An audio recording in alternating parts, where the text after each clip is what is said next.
Con mi guitarra en la mano voy a cantar el corrido de un general afamado, por todos muy conocido. Nació Emiliano Zapata en un risueño pueblito del estado de Morelos, que se llama Anenecuilco.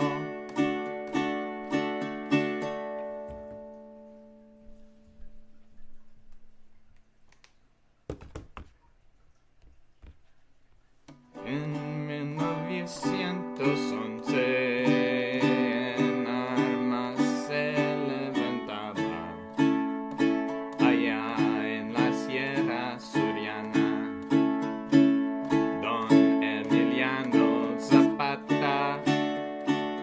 Militaban en sus filas, perdonó que era el por primero, el temerario Barona y el valiente Genovevo, detrás de las de corrales, con su gente bien armada, peleaba contra Carranza, defendiendo el plan de Ayala.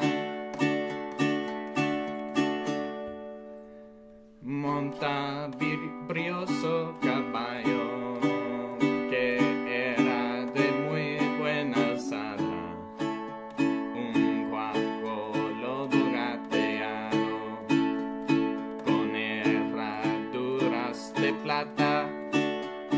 En Chinameca murió el agrarista suyano por la villana traición del carrancista Guajardo.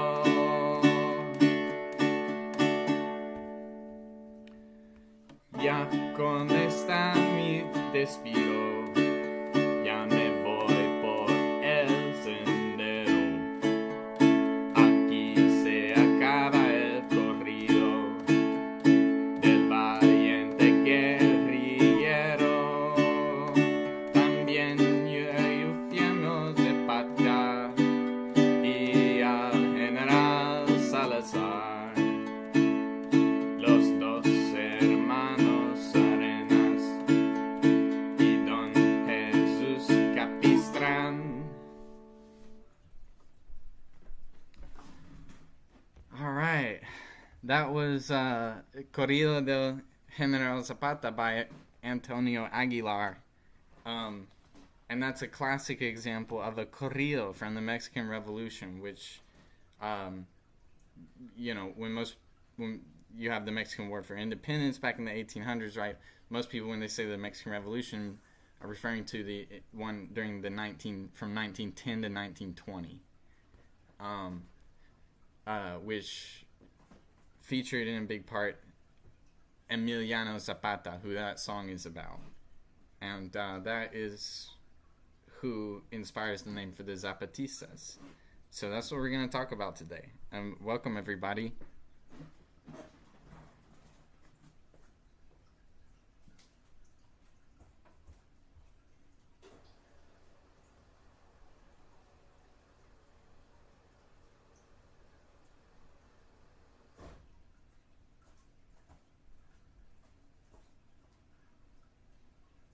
Hey, hello? Oh, shit.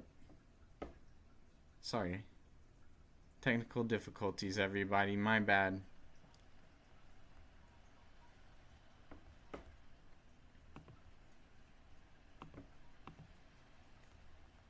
Okay. Sorry. Hello.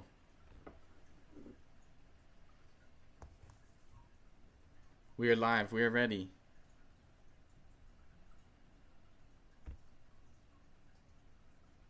Hello? Yeah, we're all here. I hear you. We're all here and we're listening. Okay, great. I couldn't hear you Okay. guys for a second, and that was because my Discord was closed. But now we are all live and we are in the discussion. Viva Zapata, right? Uh, what does that mean? That's what we're gonna get into. Um, Not just what the man historically represents, but the continuation, the modern neo Zapatista movement, and the history of it, because that's kind of like what we were reading in the political education recently, the six declarations of the Lacandon jungle.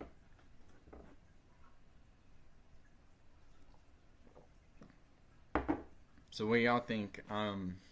Have you heard of the Zapatistas before today? And uh, have you read any of these declarations?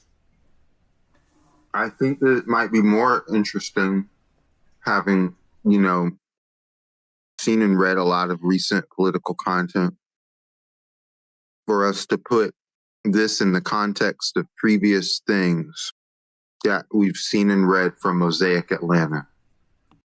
What does this have in common with Eat the Leviathan?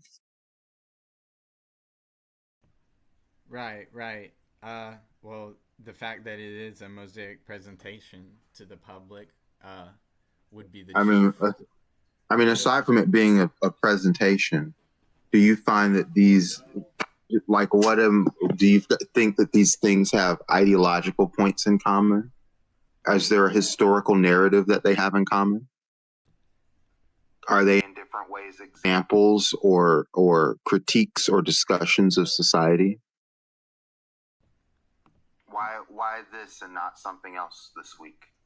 Yeah, good question. Well, I mean, ultimately, the reason it because people voted for it. So, but I think it does correspond in certain ways when you look at the subject matter that we covered in Eat the Leviathan.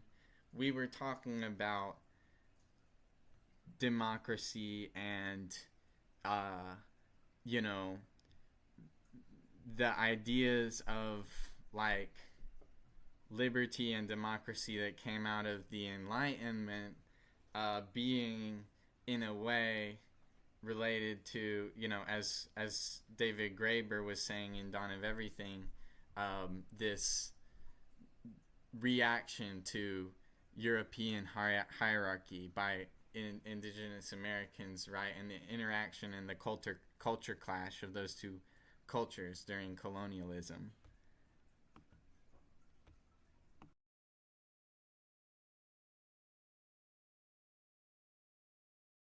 But also I just, guess I guess that wasn't at all the answer I expected you to say. I mean, the other obviously one is like being concerned with um, how society develops, how social, you know, moving society, forward to something more like what we would want, right? You don't think that any of these are texts about how the left should construct, how it should conceive or construct of power? I think, I think, Like, or was that something that you thought about, like when it was nominated or voted on, or do you feel like you came from it from more of a, like, I guess how much of it was what you just said and how much of it was us having the kind of discussion that we're having now? I mean, I don't know if we're having a but much are we having a discussion about power relations I mean, versus history yeah, it or both? is the the. I would say yes. I mean, we read it. I don't think. Uh, I don't think is anything like this really is helpful to. Um, I don't think it's a good. I don't think approaching the text. It's a good mindset to say this is what we should follow as a way to construct something like implicitly, even if. But what we can look at with this one is that this is a historical text insofar as it does represent something that did do that in a certain society, and we can look at that society, look at our society, and think, you know. So you're saying you think that it's all well, not to make it like more or less, but that it's worth examining. Well, what are the conditions that led to the uprising? Because I think whenever we talk about the history of Latin American revolutions, the conditions for those uprisings are similar to the conditions that we have in the United States currently. Or would you not agree with that, or do you agree with that? I think to a certain extent, and to a certain extent not. I think there's a lot of ways where the U.S. and Mexico uh, trade relationship and our societies in some ways have certain aspects that have developed in partnership with the other in a way that's like, you know, very different between the two. But I also think that there is this kind of imperialist mindset, or really American exceptionalist mindset, where people think that, oh, these things that happen in Latin America can't happen here because uh, we just feel like this is a first world country, even though we're also a country in the Americas. You know, we're a very developed, wealthy country, but we're, you know, we're a colonial country in some ways. We're in some ways, I wouldn't say the U.S. is a post-colonial country, but like, unlike Europe, that's part of what has led up to the America we have. Like, much like all the countries in Latin America.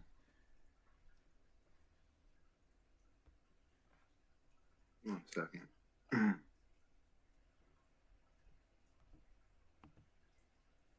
Yeah, I definitely. We not. I guess. I guess. I mean, that kind of is a guess.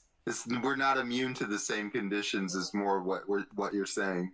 Absolutely, absolutely. But there are conditions that are that are imbalanced based on the relationship that the USA has to Mexico.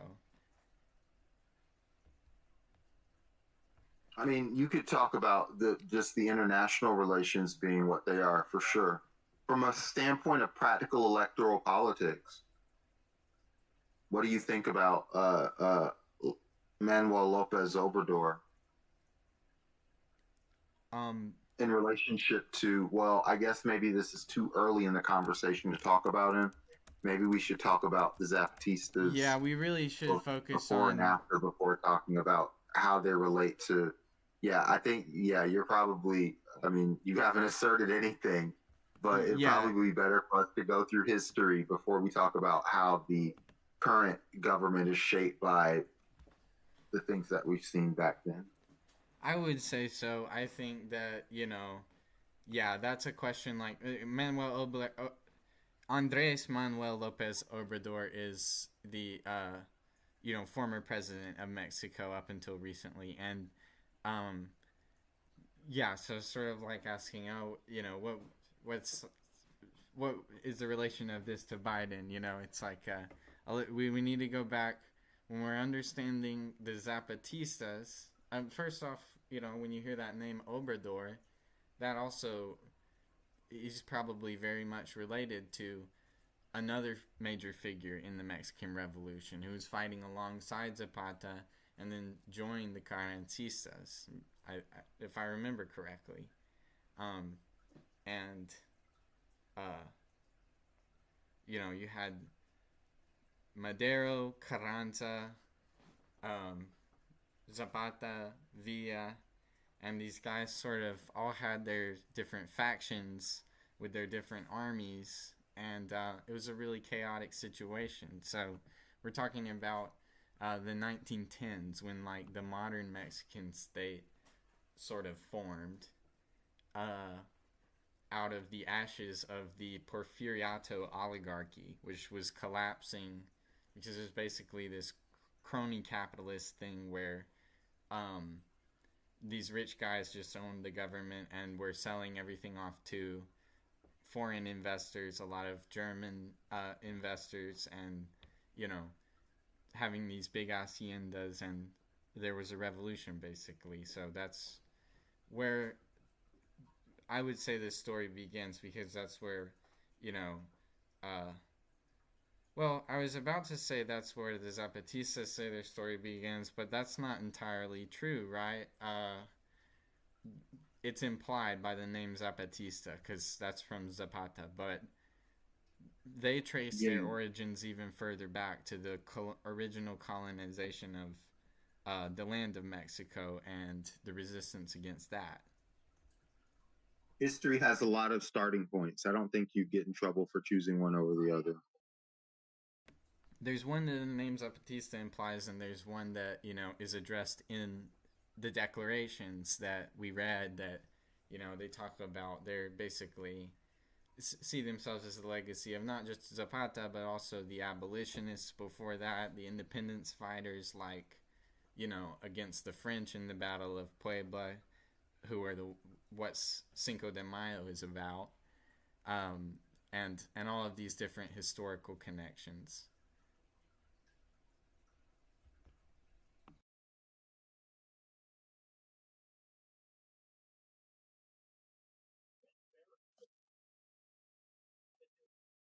That's right.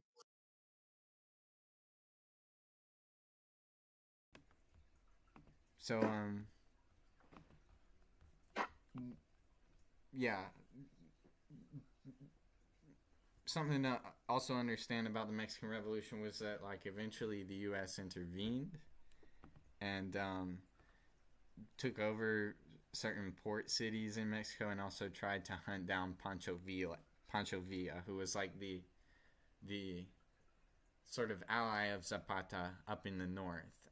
Zapata commanded the army of the south, which was based in the state of Guerrero and Aguascalientes and states like that. And so, um, whereas Zapata was based in the state of Sonora and uh, was sort of more like a federalist. He's like, let me just be the governor of Sonora and have lots and lots of autonomy to do what I want up there. But you know, Villa was very much somebody who was a revolutionary and was um, very connected with the masses of indigenous peasants in those states who had been dispossessed of their land. And the Zapatistas were a movement to kind of take back their land from the big landowners, especially the Catholic Church was actually the biggest landowner at the time in Mexico. So that's where the plan of Ayala comes from. That's the Plan de Ayala, They're the which biggest is, landowner in more than one country now. yeah, and you know, there are historical reasons for that, like, you know, feudalism and everything, but um, that is why the Zapatistas, you know, they pressured the church based on Christian values and other things, and you know, liberation theology is a big part of Zapatismo, as well as, you know, influences from the indigenous Mayan Yeah. religion and other, you know, indigenous traditions around Mexico.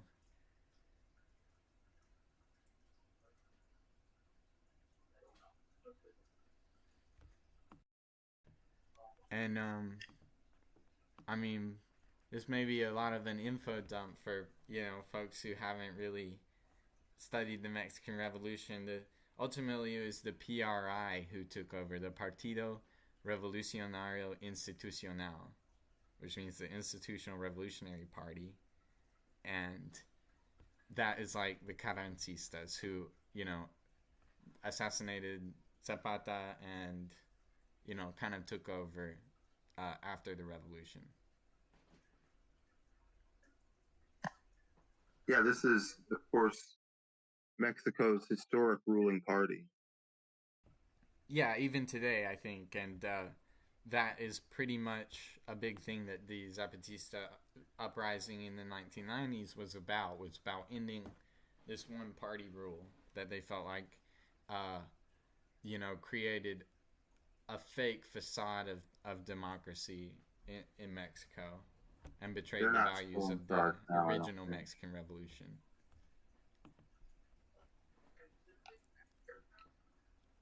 Well, So I'm gonna pause for yeah, a yeah, second. yeah. They are still. I do believe they still exist as a political party.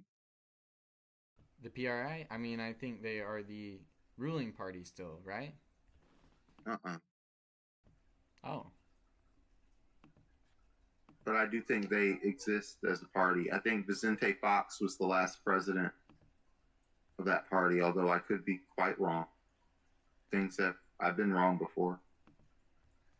that's interesting. I guess, there are probably some wider currents in Mexican politics that we're all still ignorant of. I think this was back in the 90s, right? When the Zapatistas were issuing all these Yeah. declarations. So since then, it does seem there's been, There's been their changes efforts in for power. democracy have actually had influence. Yeah. And that is true. And one of like one of the things, if you were talking about the Zapatistas in history, I mean, I don't think there's anybody now in the United States who would say that they should have worked more within the electoral process. But that was one of the central discussions that was happening inside Mexico when this happened. Right. I mean, leaving the electoral process was central to their method of operation. Yeah. The first declaration in 1994 was like a declaration of war. Like, no way are we doing what this government wants, which was partly to implement NAFTA, um, as a neoliberal trade agreement with the U.S. Yeah. And um, when this happened, but a big part of it was ending PRI one party rule, and they called for a new a new national convention, basically, to try to bring back the democracy of Mexico. But the really important part is they kept their autonomy. They didn't just go behind some party. They said, we're gonna form our own councils and our own systems, and Yeah. not have to uh, integrate ourselves with the state if the state doesn't meet our demands for dignity, for liberty, and for justice.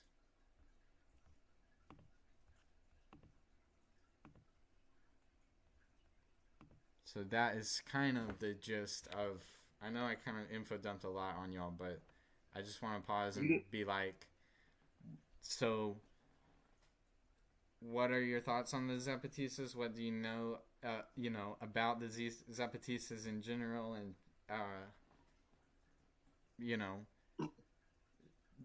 what does this mean in? Yeah, Oh, go ahead. no, finish what you were saying. Yeah. So, what does it mean in also a country where, um, people say that the duopoly of Republicans and Democrats is, really just one party in a trench coat, right? And Trump is very much kind of inhibiting on our liberty and our democracy here. So, uh, in that context, right? Do we think that the Zapatismo would win against the duopoly in a statewide election? What does I don't I think I know this is an I abstract was concept. it's This is hard a for me joke. even I hope you remember that I host a fantasy political podcast. Let's say there are two concepts that are running in a statewide election. this is a non-binding referendum among the citizens of the state of Georgia. And on one hand, it's the duopoly, that is the combined support of the Democratic and Republican parties, a specifically two-party based system under the Constitution, versus would people prefer to live in a more communal form of government? Would they prefer more community-based autonomy? How much would they be interested in the logistics of that? Should we throw out logistics for the sake of gaining people's opinion? Just what do you think the average person would feel if we showed them this entire discussion?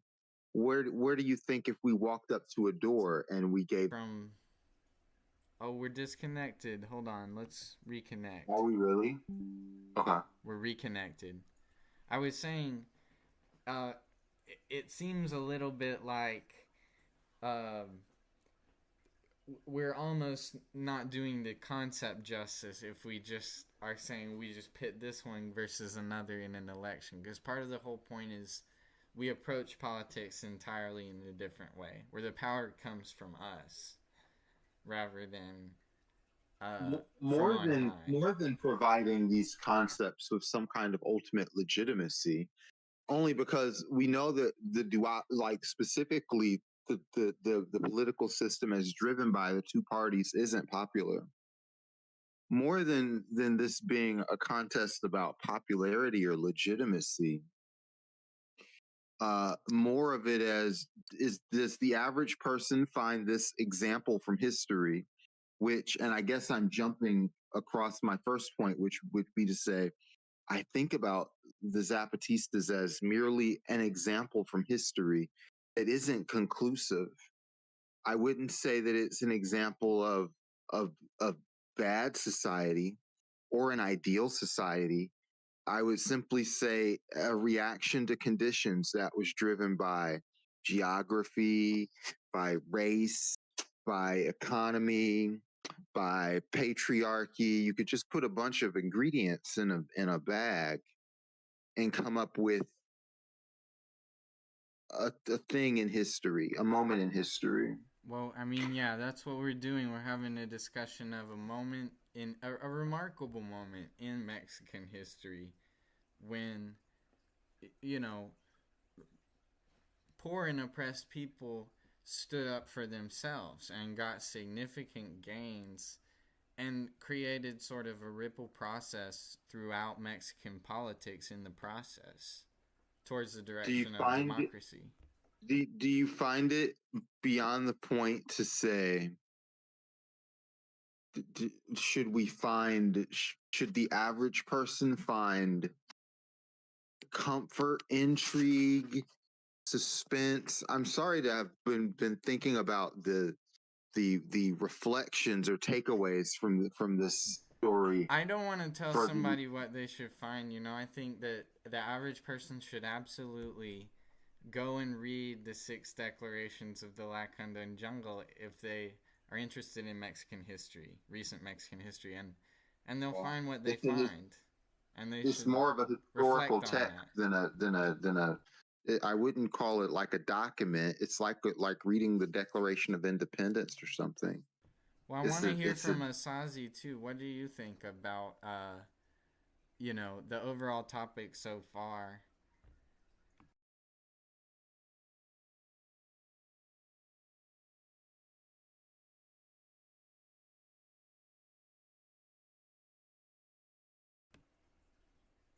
Or sorry if they weren't ready. I mean, yeah, I was talking this much for a reason. My bad. I said I was just avoiding a little slow airtime here. But another thing, and I'll let you pick up from here, is a point that is always worth mentioning, because if you listen to me and do my regular shows, I sometimes co-host with Kennedy Cooper, who will love to talk about the Zapatistas, and a point that they love to make is they want you to come. Right. They tourism, just the regular economy keeps them afloat. So they do all kinds of participatory events, and you can go see a working example of a different way of life. Yeah, and I do think they try to make a point of doing it in a relatively sustainable way. With uh, they've got a lot of respect for their ecosystem, their local ecosystem, and you know doing things different than some of the places where they are just ever expanding the tourism and the everything. They have their own internal politics about, Sure. like literally, like, and this isn't a big. I'm not breaking any news. Just Mm, I disconnected I will. again. Disconnected. Sorry. Wait. The Maya Train project that is bringing like infrastructure of railways basically through the jungle to access some of the like Mayan archaeological sites that um, many people say is harmful to some of the local ecosystems. I had a conversation about a similar topic in New Mexico, and an activist did want to remind me that not all Mexicans are against tourism and development. Lots of indigenous people strongly support American visits, tourism, influence, money, and development. Yeah. And that the politics of that do not exactly map on one to one with urban gentrification in the United States. Right. And that if you are interested in going to Mexico or participating in the Mexican economy, and especially if you are doing that enough and you're watching this show, that you shouldn't automatically hesitate, and definitely just reach out and talk to the institutions in the neighborhoods that you are interested in, and just have interesting human conversations. Yeah, and be safe. You know, check the safety by state because the Mexico is made up of different states, just like the U.S., which can vary widely. And That's so funny. You really said be safe. do your best. I mean, I mean, it's true.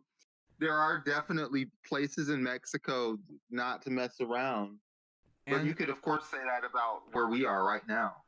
and there are places that are very safe, and that's what I'm saying is the variation can vary a lot, and don't let that stop you from going to the Zapatista areas if you want to, because that's a really cool thing to witness. And another way to support them is to buy coffee from schoolsforchiapas.org, and you can buy other merch and corn and stuff from there. So, you know, um, definitely maybe as you're getting some holiday presents for people, it's a good way the money goes to indigenous language You got to admit that schools. even hearing the phrase be safe when you're talking about tourism is a little bit ominous. Be safe. What, was I not safe before? Is there something I need to do?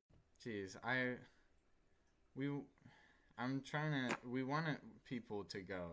I mean, you are right. It's rare that the way I'll put it is, you know how we talked about Venezuela last time, and we said, everything you hear about Venezuela is from the lens of state action, and I kind of feel a little bit like that about Mexico in the lens of tourism, although it does have an infamous reputation. I was But providing I some want to, friendly travel advice as we say go to Mexico. yeah. Choose where you go to in Mexico, and the Chiapas isn't always a very safe state, but that's not a reason not to go and see the Zapatistas if you want to. I think I, that is a super cool thing to do. I I want haven't to done it. enthusiastically say I've lived in some of the shadier parts of America and been just fine.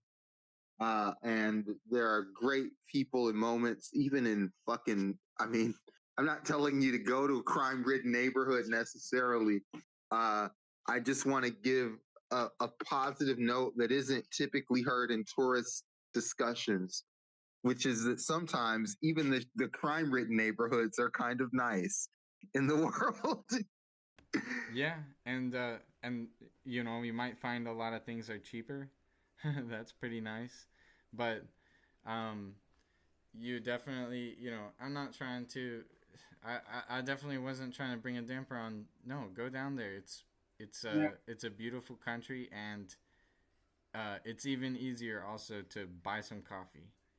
I'm only joking about the damp, maybe a slight damper, but I'm mostly kidding. But be and you know, yeah, get some coffee, get some shirts and some songbooks or There must whatever. be a YouTube channel. There must be a YouTuber that's done some good filming there. There is. There are two actually. I mean, Vice created a video called "The Zapatista Uprising 20 years later," which is pretty interesting, and that's kind of old by now, because it's even older than 20 years by now. It's another channel called Modern Insurgent actually created a video called "The Zapatista Uprising 30 years later." So check those out, and you can find a lot of information about the history.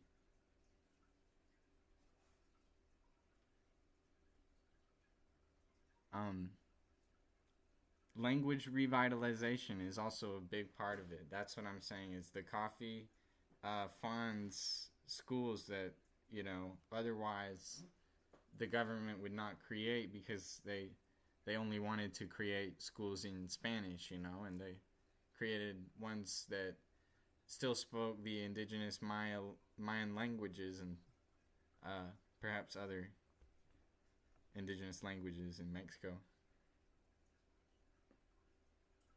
I think it's just Mayan. There are many different Mayan languages too.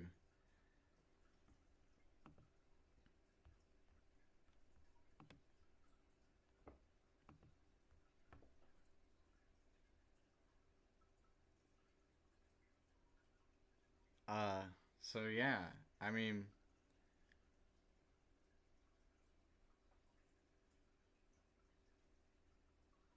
we have a couple discussion questions. If anybody, you know, wants to get into it, I think probably the most interesting one is like, how does this relate to any of the other things that we read? But um,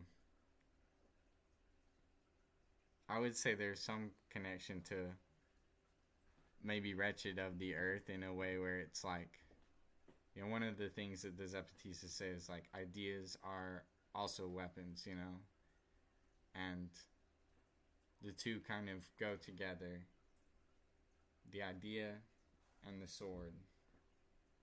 Um,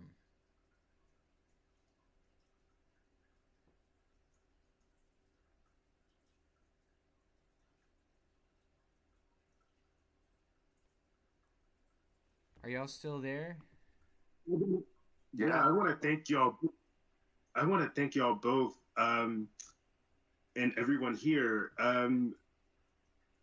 You know, as y'all were talking, I was just thinking, of course, and every time I think about Zapatistas, and forgive me for not being, if I'm not answering also questions that have been asked directly, but I think about 1994 and NAFTA, of course, and I have to remind myself oftentimes that there's a long history prior to 1994, but I guess because Zapatistas became more public, and I had a more. How old was I? I was anyway. I I might have been around 8 years old, 7 or 8 in '94, and I'm mostly familiar with um, the United States impact in NAFTA, right? And the creation of more factories, more like sweatshops, if you will, Yeah, the hiring maquiladoras. mostly. Sorry, Repeat that again. the maquiladoras they were called. The factories that got set up in Mexico after that with cheap labor and often auto companies that were moved from the U.S. Midwest. Sí, maquiladoras. Um, and and I was also thinking about Brandon's question. Like, I was trying to think of spaces in the United States that are more accomplished spaces, that are critical of the state and its dependency on this two-party system and neoliberal policies, right? Like a NAFTA.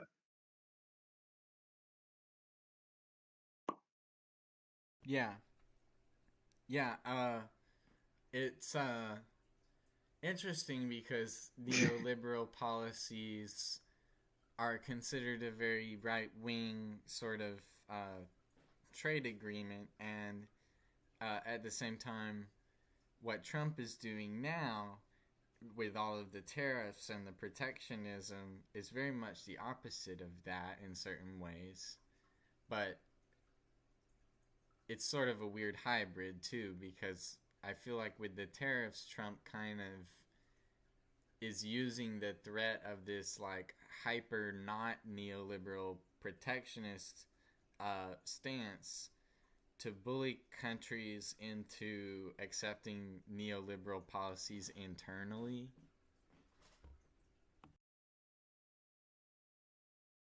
Mm-hmm. Like he'll be like, we'll mess up instead of uh, instead of having free trade with you, we'll be like, we'll tariff you a bunch, and unless you let us be extra free trade in the way of like buying up a bunch of your land and like kind of letting our capital run wild in your country. Doesn't seem to be working very well. No, I think there's probably mixed success for different countries, but yeah, uh, there's a lot that is lost in the idea of like instead of having one unified policy, we're gonna start negotiating individually with every country.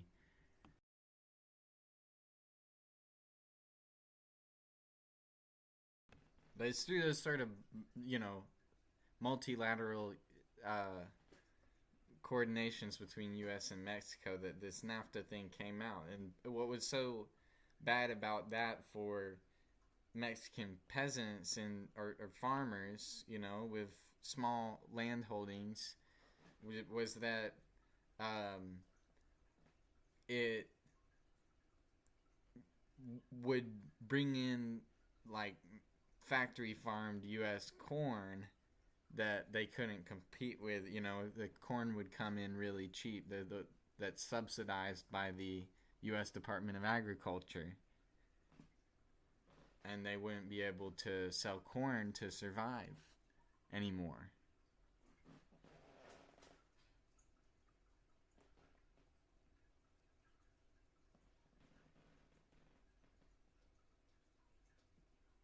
Maya people are called, including in the declarations, sometimes men of corn or people of corn, and that goes back to ancient times when the Mayan cultures and the other Mesoamerican cultures farmed corn, and they kind of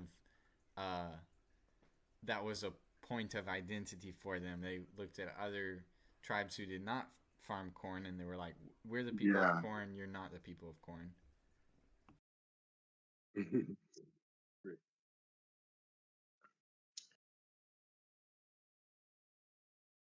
it's I really incredibly appreciate important. that.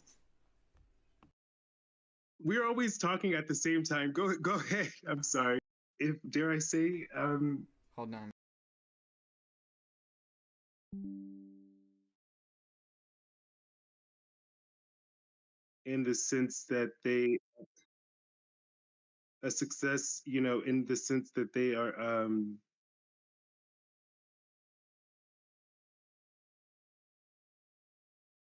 still struggling to and have struggled to just sort of spread awareness of how indigenous led movements can take back land, you know? Yeah, I mean, that's a huge part of it. Land back. It's a real life example of land back that has a lot of precedent, particularly in Mexico, because Zapata was such a big part of the revolution and the Plan de Ayala, where that was the whole thing. Yeah.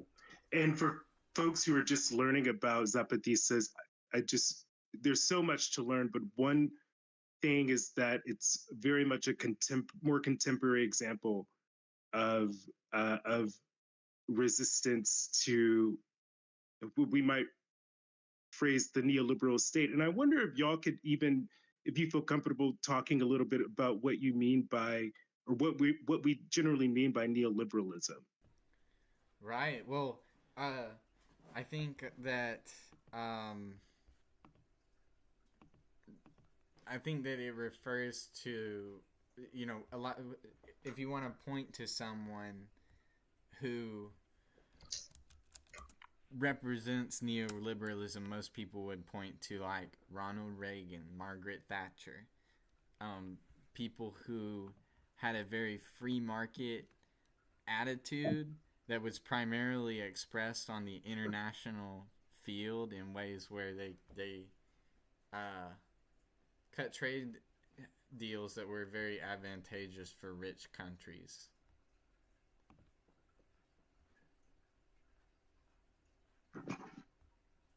But that's like, you know, it's capitalism basically as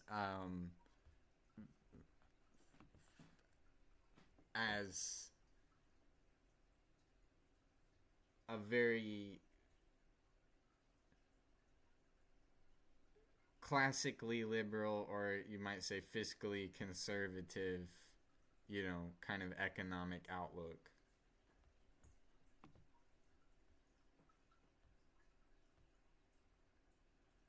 That's kind of an interesting view. I always think of the word bipartisan. If it's bipartisan, it's neoliberal. Yeah, that's pretty much true for us most of the time. Um, you know, since neoliberalism took over in the 80s with Reagan. Although, like I said, I do think Trump in some ways goes against the grain of that sometimes. Yeah, that's For probably a statement inconsistent. that was more accurate in the early 2000s Yeah. or even the 2010s. We are in the midst of a political realignment, of course.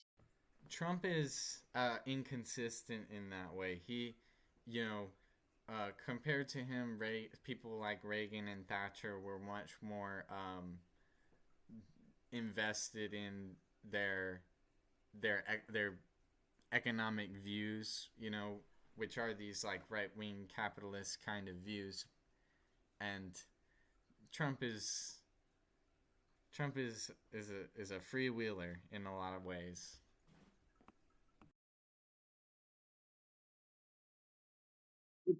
Are people able to make comments if people are listening live and ask questions? Are they able to do that? Do you know? Yeah, they should be able to. I just would need to open it up, which I'll do right now to see if anyone has made some comments on this so far. It looks like we have 2 comments. Um, Here we go. Good evening. My familiarity with Zapatistas is limited to name recognition and appreciation for their self-organization and commitment to community. Read, be safe. Tourists coming here for FIFA are going to have their heads on a swivel. Oh, and I assume he means the U.S. for FIFA, right?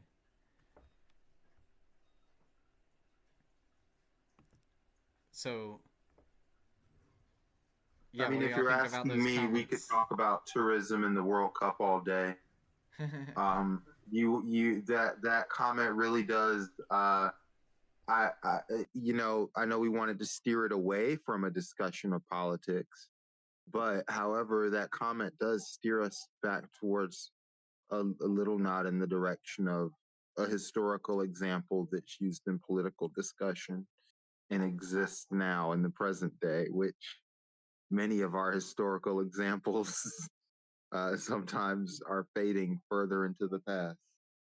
But you know, yeah.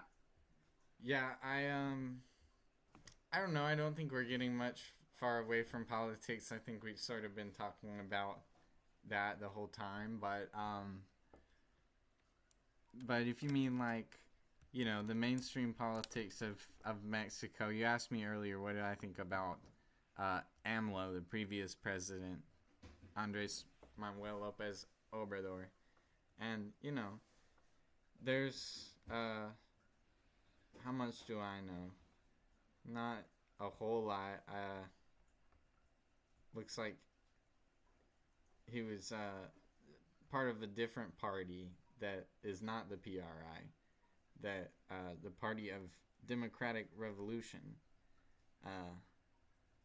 Let's see. Yeah, that's why I've been talking about this as inner leftist discussion more than a, you know, He's certainly been in politics for a Obrador while. would at least claim to be left wing. Right, and the new president, Claudia Scheinbaum's a Scheinbaum, socialist. also, considers herself left wing. She's the first Jewish person and the first woman to be the president of Mexico. And I think I really don't know enough about either one of them to make many judgments, but I think with a grain of salt, there is some truth to the idea that some of the most recent protests against Claudia Scheinbaum have been influenced by U.S. influences and have sometimes a tenuous connection to the grassroots Mexican protesters that have been, part of these various movements recently.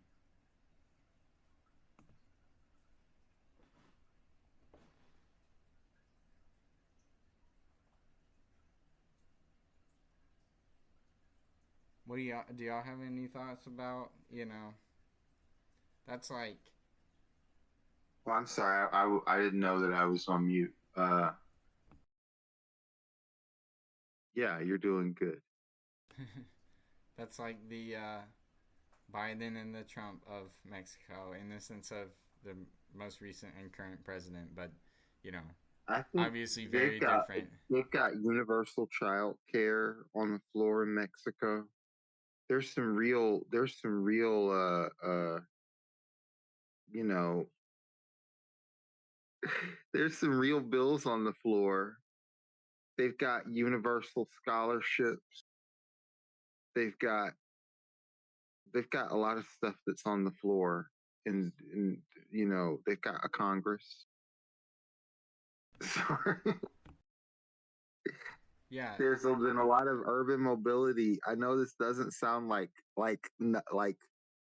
uh I don't want to turn this into a blog about city planning, but there's just been a lot of urban development in Mexico City. I don't want to sound like people don't know that Mexico City has a growing educated population and workforce. Because they have a progressive president. Obviously, they have a young and educated population and workforce. They're making. Go ahead. Oh yeah, I mean, I think that there's a lot we could say about like Mexican politics at large, and it's hard, we're some Yankees. What do we know? Also, it's hard to sort of look at the 90s and now and say what all has changed, what led to what. But it does seem like that Pasta So disconnected. Let's probably wrap up when we reconnect. yeah, let's wrap up. This was pretty good. I don't have anything. We covered a lot, and if we could get people, I'd love to do more of these. If more people want to do them, just get in here and do them. Sweet. Yeah. Join us next time, next Sunday. Yeah. Um, Yeah, is that it? Are we on? we're Have you come on, back? but Have we come back on? All right. we're back on, and you guys can say whatever you kind of want to say StreamYard, as a closing statement, and I'll sing us out. StreamYard and OBS are not exactly the same thing. Let me tell you. Yeah, but this has been just a nice, comfortable recording session. Hope that you've all done a great job and had a great time. And I had a great time too. And yeah, that's it. There Same are real here. people that go ahead. There are real people that will enjoy hanging out and listening to this for like all day, someday when they're on the road or something. People do, if you do content on a regular basis, people will walk up to you and say, wow, I just appreciate that you made that. I listened to it all in a row over a weekend or something. Oh, I hope so. If they can stand my singing, but we'll see. Well, that's your challenge, bud. Yeah. All right. All right. I'll play us out. I'll see you guys later. Thanks for coming. Right. Peace.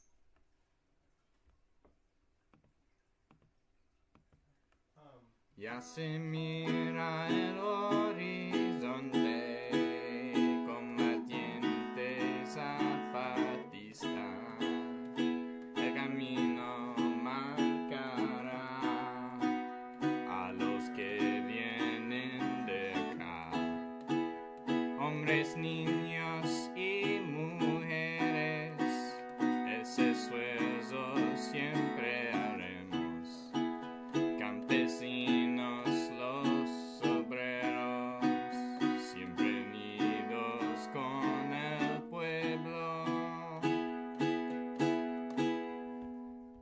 Vamos, vamos, vamos, vamos adelante, para que salgamos en la lucha avante, porque nuestra patria grita y necesita de todo el esfuerzo de los zapatistas.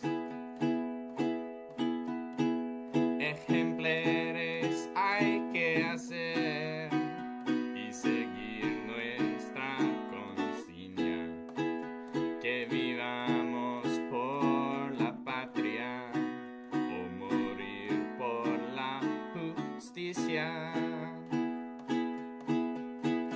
Nuestro pueblo exige ya acabar la explotación.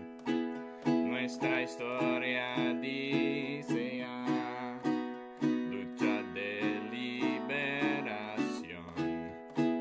Vamos, vamos, vamos, vamos adelante, para que salgamos en la lucha avante, porque nuestra patria grita y necesita de todo el esfuerzo de los zapatistas.